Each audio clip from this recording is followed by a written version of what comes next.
तुकाराम महाराज म्हणतात ते ध्यान उभवी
देवरी एवढा सुंदर भगवान परमात्मा बघितलं लक्ष्मी आई आपले हार करायला गेला तेवढ्यात भगवान परमात्मा म्हटले बाई साहेब थांबा.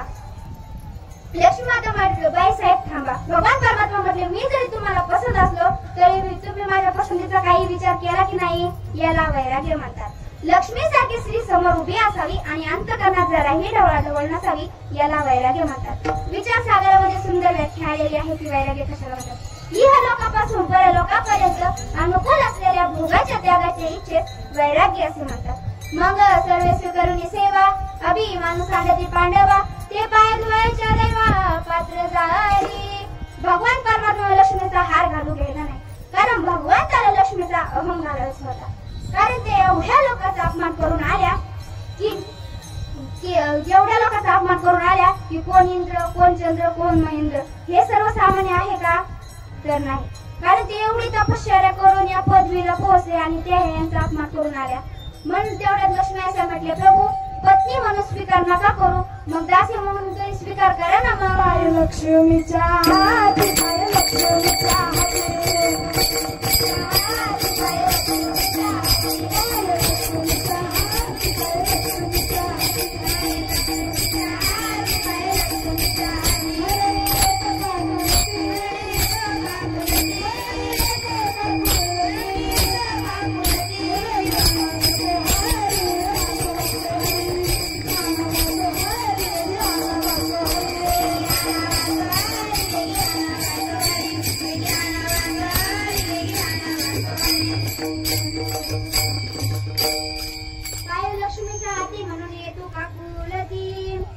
लक्ष्मीच्या भगवान परमात्म्याच्या पत्नी झाल्या. आता त्याच लक्ष्मी माता सीता माता झाल्या होत्या आणि त्या सीता मातेचा स्वयंवर होता.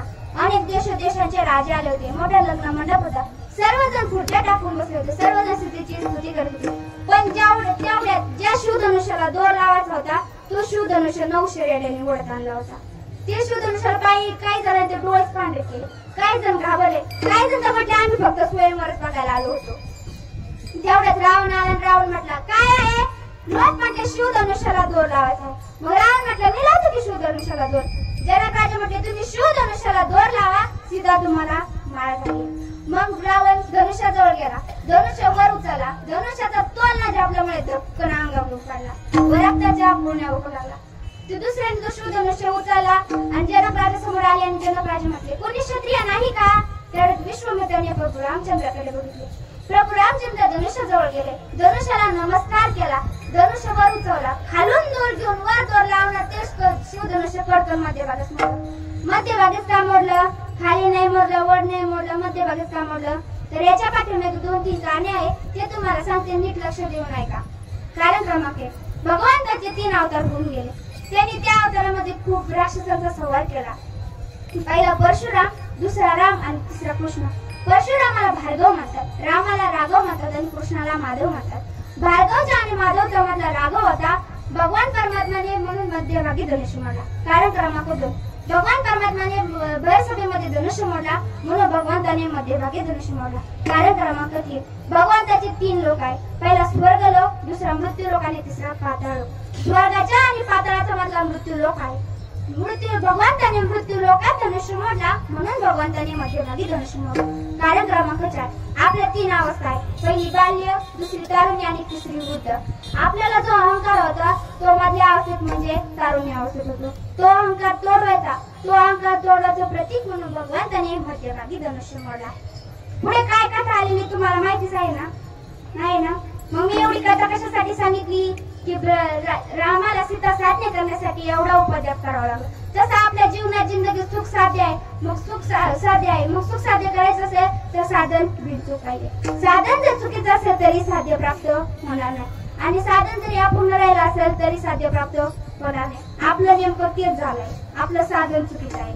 आपण संसारात सुख शोधतोय पण संसारात अजिबात सुख नाही. तुकाराम महाराज म्हणतात, दुःख बांधवाडी आहे हा संसार,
भोगीचे सुख ते साध्यताची जाण दुःख परी काय की जे मूर्ख नसेविता नसरे संसार दुःख मळ चौकडे इंगळ रात्र विश्रांती नाही कोठे रात्र दिवस मळ काम क्रोध लोभ शून्य पाठी लागती ओढाळ कवना मिशन जाऊ आता दृष्टी देई निर्मळ धर्म जाग सदैवाचा जो वापर उपकारी आंधळे दृष्टी देतो त्याचे नाम मी उच्चारी ज्ञानेश्वर महाराज देखील वर्णन करतात म्हणून विषय बोलीचे सुख ते साध्यताचे जाण दुःख परी काय की जे मूर्ख नसेविता नसरे संसारात सुख आहे हे मूर्खाचं बोलणं आहे संसारात अजिबात सुख नाही ज्ञानेश्वर महाराज म्हणतात म्हणून मृत्यू लोके सुखाची एक कहाणी ऐकायला गावनाची श्रवणी कैसे सुख निद्रा अंतरिणी इंगळाच्या इंगळ म्हणजे विस्त अशा लाल बुंद विस्तावर झोप लागेल का तर नाही लागेल पण कायमचीच लागेल म्हणून विषयात अजिबात सुख नाही सुख हे परमात्म्याचं असतं पण ते विषयापासून मिळाल्यासारखं वाटतं ते कसं विचार सागरात सुंदर वर्णन आहे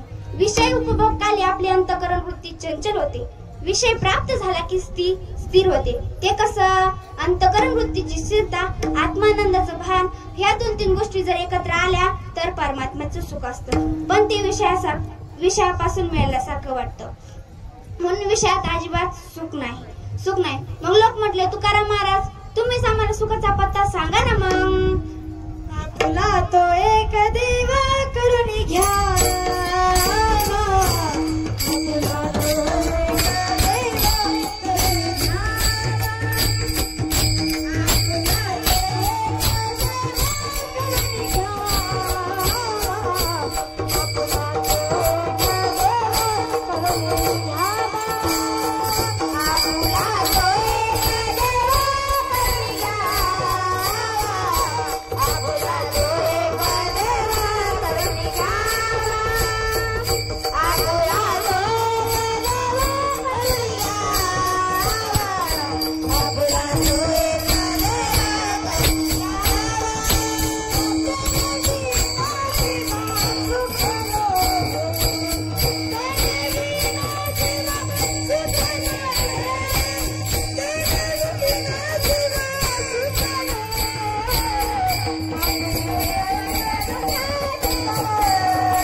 म्हटले देवाला जर आपलंसं करायचं असेल तर काय करावं लागतं? मग तुकाराम महाराज म्हटले 2-3 गोष्टी जर आपलंसं करायचं असेल तर काय करावं लागतं ते सांगतो. भावेन देवं कलया नरेंद्र धनेन कांता कपटेन शत्रु सत्येन मित्रं कृपया च पुत्रं ज्ञानेन मोक्षं वशमानयन्ति. शत्रूला जर आपलंसं करायचं असेल तर कपट लागतं. शकुनी मामाने दूधखेड्यामध्ये कपटाचे फासे बांधून पांडवांना आपलंसं केलं, म्हणजे पांडवांना हरवलं. पण कपट कशाला म्हणतात? तो जवळ नसताना काही करत राहणे, म्हणजे बांधत चोर ज्वारी चोर, विहिरीचं पाणी सोडव म्हशीचं दूध सोडव, कार्टे सोडव कार्टे सोडव, कीर्तनातून चपला चोरून येणं. कोणाच्या? ते पण महाराजांच्या. आपण जर म्हटलं ना काय चपला चोरल्या, तो म्हटला मला महाराजांची जिरवायची होती म्हणून मी चपला चोरली. अशी चपला चोरून जिरवत असतात का? तर नाही. म्हणून शत्रूला जर आपलंसं करायचं असेल तर कपट पाहिजे. दुसरी गोष्ट, पत्नी जर आपलीशी करायची असेल तर पैसा लागतो, धन लागतो. म्हणून धनेन कांता. कांता म्हणजे पत्नी, कांता म्हणजे मिसेस, कांता म्हणजे वाईफ, कांता म्हणजे आपल्या घरच्या, कांता म्हणजे आपल्या घरच्या गृहमंत्री. आपण जर पैसे घेऊन घरी गेलो ना तर बायको अशी पुढं करते. तुम्हाला चहा करून देऊ का? तुम्हाला कॉफीच करून देऊ का? तुम्हाला मटकीची उसळच करून देऊ का? तुम्हाला कांदे पोहेच करून देऊ का? धनवंता पुरुषासी स्त्री रवटो करी कैसी पुडका हलनी आदरीसी पुडवी कुच्छासी कुंकात त्या धनाची झाली तुटी श्री वसवसनी लागे पाठी आता नावडे तुमच्या पोटी संगे उटी फडफडवणी. आपण जर पैसे घेऊन घरी गेलो तर पत्नी अशी पुढे करते. तुम्ही 14 जानेवारीला म्हणजे मकर संक्रांतीला साडीच घेऊन मागा. संक्रांत खाली बसणारच नाही, डायरेक्ट डोक्यावर बसत. म्हणून आता अलीकडे टिकल्याची साडी तर खूपच निघाली. काय ती फॅशनचा वेग तर खूपच वाढला. आता अशी दबंग साडी निघाली. किती म्हटली ती बाई म्हटली जा बरं साडी घेऊन या बरं पटकन. तो पण असाच होता. जे देव जे माझी बायको तुझे सांगेला ते मी ऐको. उठ म्हणला की उठला, बस म्हणला की बसला आणि सुट म्हणला की सुटला. कुठं? डबा घेऊन जायला. तो पळतच दुकानात गेला आणि पैसे दिले साडी घेऊन आला. असं 2-4 ठिकाणी आपटला, गुडघे फुटले तरी पण पळतोय. 2-4 जणांनी अडवले, म्हटले का रे का पळतोस, साडी चोरून आणली का? तो म्हटला नाही, हे बघा पावती, नगदी पैसे दिले. ते म्हटले मग एवढे गुडघे फुटेपर्यंत का पळतोस? तो म्हटला घरी जाईपर्यंत फॅशन जर बदलली तर बायको दुसरी साडी आणायला पाठवी ना, म्हणून पळतोय. पण फॅशन बदलण्याच्या अगोदर साडी घेऊन देतो. आता ही अशी फॅशन निघाल्या. मी एका लहान मुलीचा असा ड्रेस बघितला की त्याला एक बाई आहे आणि एक बाईच गायब. ही कोणती फॅशन? अर्धा अंग काळ आणि अर्धा अंग गोरं. म्हणून पत्नीला जर आपलंसं करायचं असेल तर धन लागतं, पैसा लागतो. म्हणून धनेन कांता. आता तिसरी गोष्ट, राजाला जर आपलंसं करायचं असेल तर काय लागतं? पांडव विराट नगरीमध्ये विराट राजाकडे गेले. 6 जणांनी आपले नाव बदलून टाकले. मोठा धर्मराज कंक, भीमाचं नाव बल्लव, अर्जुनाचं नाव ब्रह्मांड, नकुलाचं नाव जयवंत आणि सहदेवाचं नाव विजयवंत आणि राणी द्रौपदी यांचं सौरंद्री. 6 जणांनी 6 कामे वाटून घेतली. मोठा धर्मराज कंक राजाचा सल्लागार म्हणून काम करायचं. भीम बल्लव यांनी नृत्य गायन करायचं. अर्जुन ब्रह्मांड यांनी अश्वांना विठ्ठल विठ्ठल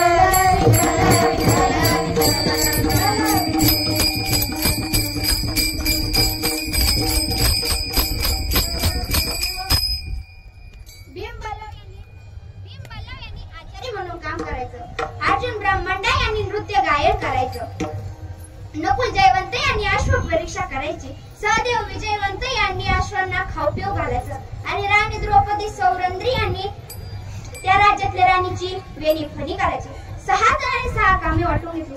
अशी कला दाखवली की हे पांडव आहे विराट राजाला ओळखू सुद्धा नाही आलं. राजा विराट त्यांच्यावर प्रसन्न झाला आणि त्यांनी आपली मुलगी त्यांच्या मुलाला देऊन टाकली. म्हणून राजा जर प्रसन्न करायचं असेल तर कला पाहिजे. पण भावेन देवा, भगवान परमात्म्याला प्रसन्न जर करायचं असेल तर काय करावं लागतं? तर भगवान परमात्म्यावर भाव प्रेम श्रद्धा असली पाहिजे तर भगवान परमात्मा बांधला जातो. हेच तुकाराम महाराज अभंगाच्या 2य चरणात सांगतात. प्रीतीचे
प्रयत्न केला तरी त्याला बांधता येत नाही. पैशाने जर भगवान परमात्म्याला बांधता आलं असतं तर श्रीमंत माणसाने त्याच्या घरातच बांधून ठेवला असतं, पण पैशाने भगवान परमात्म्याला बांधता येत नाही. भगवान परमात्म्यावर भाव श्रद्धा असली तर भगवान परमात्मा आपण कोणत्या जातीत जन्माला आलो हे काही बघत नाही, फक्त भाव भक्ती बघतो, प्रेम बघतो. रामायणामध्ये सुंदर दृष्टांत आला आहे. शबरी माता नीच कुळात म्हणजे भिल्ल समाजात जन्माला आल्या होत्या. शबरी माता उपर झाल्या. रीतिरिवाजाप्रमाणे त्यांच्या आई वडिलांनी त्यांचा विवाह करायचा ठरवला. 2000 बोकडे समोर बांधून ठेवले. शबरी माता म्हटल्या, बाबा हे बोकडे कशासाठी? त्यांचे वडील म्हटले, बेटा उद्या तुझं लग्न आहे ना, तर हे बोकड्यांचा बळी जाणार आणि पाहुण्यांना स्वयंपाक करणार. शबरी माता मनात म्हटल्या, लग्न माझं आहे आणि ह्या जर पशूंचा जर बळी जात असेल तर मी लग्नच करणार आहे. मग त्यांना वैराग्य झालं. उद्या लग्न आहे आणि आज वैराग्य झालं. आपल्या वारकरी संप्रदायामध्ये असे एक महात्मे होऊन गेले. ते लग्न लावण्यासाठी बोहल्यावर गेले आणि तेवढ्यात त्यांना वैराग्य झाले. असे तर कोण आहे? तर समर्थ रामदास स्वामी आहे. ते लग्न लावण्यासाठी बोहल्यावर गेले आणि ब्राह्मणाच्या तोंडातून सावधान शब्द ऐकला आणि ती म्हटली, अरे मी एवढा सावधान आहे तरी ब्राह्मण काका सावधान का म्हणतात? ज्या अर्थी ब्राह्मण काका सावधान म्हणतात त्या अर्थी काहीतरी पुढे धोका असला पाहिजे. बरं, सावधान कुठे लिहिलं जातं? जिथं काही धोका आहे, खतरा आहे. तुम्हाला लाईनची डीपी माहित आहे का? माहितीये का?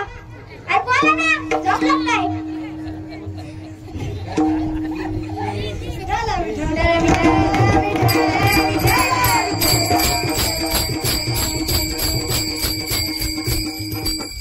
लाईनच्या टिपीवर लोखंडाच्या पेटीवर एक माणसाचं मुंडकं राहतं आणि त्याच्यावर असं गुणाकाराचं चिन्ह असतं आणि खाली लिहिलं असतं, खतरा, धोका, सावधान. हात लावायला जाशील तर सांगायला सुद्धा शिल्लक राहणार नाही. आणखी रस्त्याने जाताना एका पाटीवर लिहिलेलं असतं, सावधान, पुढे पुलाचं काम चालू आहे. सावधान, पुढे डोक्याचं वळण आहे. म्हणून ज्या ठिकाणी धोका आहे त्या ठिकाणी सावधान लिहिलं जातं. रामदास स्वामी म्हटले, मी एवढा सावधान आहे तरी ब्राह्मण काका सावधान का म्हणतात? ज्या अर्थी ब्राह्मण काका सावधान म्हणतात त्या अर्थी पुढे काहीतरी धोका असला पाहिजे. लगेच रामदास स्वामींनी बोलावून उडी मारली आणि तपश्चर्या करण्यासाठी निघून गेले. तशा शबरी माता उद्या लग्न आहे आणि आज निघून गेल्या. घर सोडल्यानंतर त्या मतंग ऋषीच्या आश्रमात राहू लागल्या. ते त्यांची सेवा करू लागले. झाडलोट करायच्या, सडा समर्पण करायच्या, फुलं आणून द्यायच्या. ऋषींच्या मनात आलं की माझा एवढी सेवा कोण करत आहे? त्यावेळेस दुसऱ्या दिवशी ऋषी सकाळी स्नानाला निघून गेले. शबरी माता झाडलोट करत होत्या. गुरु महाराजांना बघितलं. शबरी माता हात जोडून उभ्या राहिल्या आणि म्हटल्या, माफ करा गुरु महाराज, मी नीच कुळात जन्माला आले तरी सुद्धा तुमची सेवा करत आहे. गुरु महाराज म्हटले, अरे माणूस कोणत्या जातीत जन्माला याला काही महत्व नाही, फक्त माणूस कोण काम करतो याला महत्व आहे. मग शबरी माता मतंग ऋषी सोबतच राहू लागल्या. शबरी माता कुमारिका होत्या, आता युवा झाल्या, आता वृद्ध झाल्या. मतंग ऋषी सुद्धा वृद्ध झाले होते. ते शेवटचा श्वास घेत होते. शबरी माता म्हटले, शबरी मी चाललो. शबरी माता म्हटल्या, गुरु महाराज मला एकटीला सोडून जातात? शबरी माता म्हटले, मला कोणाचाही आधार नाही, मला मायबाप नाही, बहीण नाही, मुलगा नाही, पती नाही. मग कारण महिला निराधारी जगू शकत नाही. लहानपणी त्यांना वडिलांचा आधार असतो, लग्न झाल्यावर त्यांना पतीचा आधार असतो आणि म्हातारपणी मुलांचा आधार असतो. आणि आज शबरी माता म्हटलं, मला सोडून जाऊ नका. असं म्हणून शबरी माता रडू लागल्या. गुरु महाराज म्हटले, बेटा रडू नको, तुला दर्शन देण्यासाठी अखंड ब्रह्मांड नायक प्रभू रामचंद्र तुझ्या कुटीवर येतील. कोणत्या दिवशी येणार, कोणत्या वारी येणार, कोणत्या महिन्यात येणार, कोणत्या तारखेला येणार हे काही सांगितलं नाही. शबरी माताला खूप आनंद झाला. गुरु महाराज निज धामाला निघून गेले. शबरी माता रोज प्रभूची वाट बघायच्या, फुलं आणून ठेवायच्या, साडा समर्पण करायच्या, झाडून ठेवायच्या, बोरा आणून ठेवायच्या आणि म्हणायच्या, जब मेरे राम जी का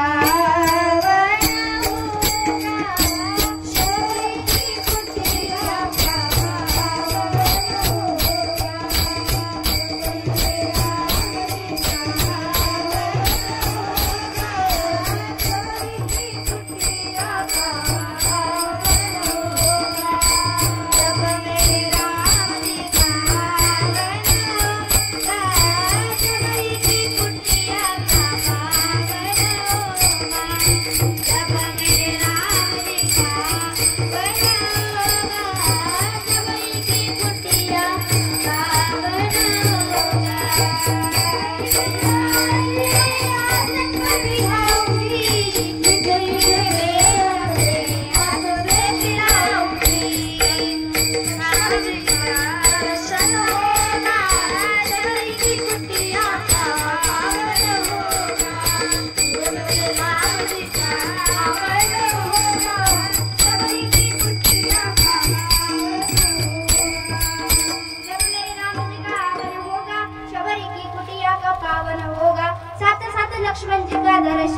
होगा, शबरी की कुटिया का पावन होगा। एक दिवस सोन्याचा ओला प्रभू रामचंद्र शबरी मातेच्या कुटीवर आले। शबरी माताकडे प्रभूचे चरण प्राशरण करण्यासाठी कोणतेही पात्र नव्हते, पण पात्रता पुष्कळ होती। आपल्याकडे प्रभूचे चरण धुण्यासाठी पात्र पुष्कळ आहे, पण पात्रता नाही। शबरी माताकडे कोणतेही पात्र नव्हते, म्हणून शबरी माताने आपले दोन्ही हात समोर केले, प्रभूचे चरण आपल्या हातावर घेतले आणि मस्तक ठेवल्याने एवढ्या रडल्या की लहानपणापासून झालेलं दुःख, झालेला वियोग आठवून एवढ्या रडल्या की नेत्रातील अश्रूंनीच प्रभूचं चरणाभिषेक झाला। कोण म्हणलं प्रभू येत नाही, आपण बोलत नाही, सुखे येतो घरा नारायण।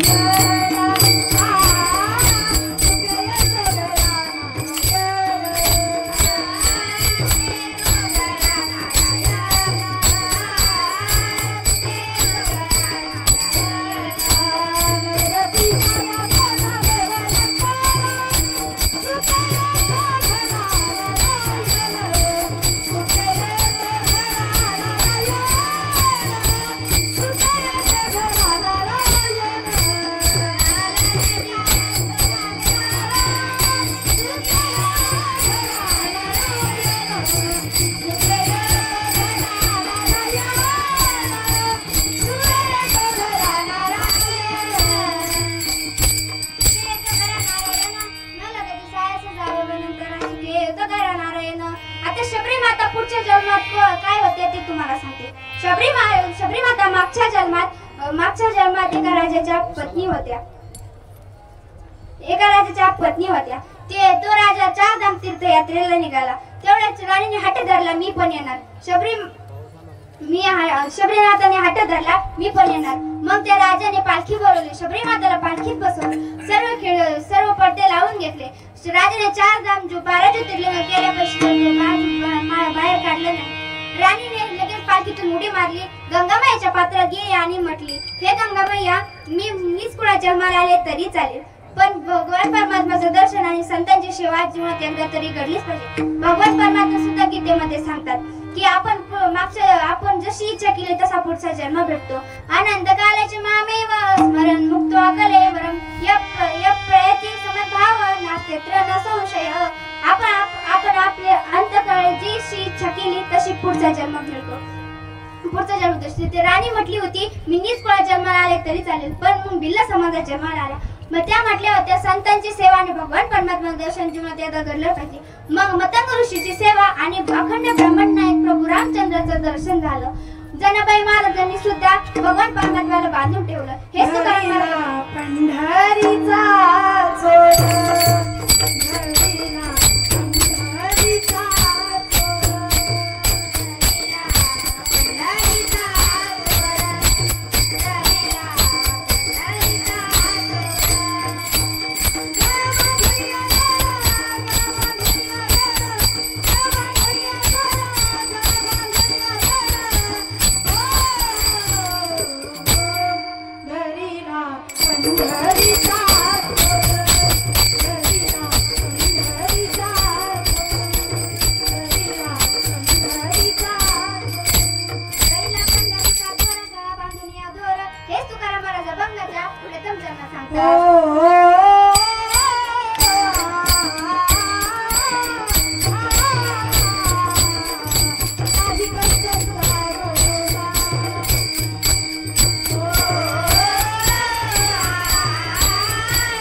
चिंतन करण्याचा प्रयत्न केला। जे बरोबर असेल ते गुरुवर्य ताईंच्या आहे आणि जे चुकीचे असेल ते माझ्या अल्पबुद्धीचे दोष माझ्या मला परत करा. झालेली सेवा माऊलींच्या चरणी अर्पण करून सेवेला इथेच पूर्णविराम.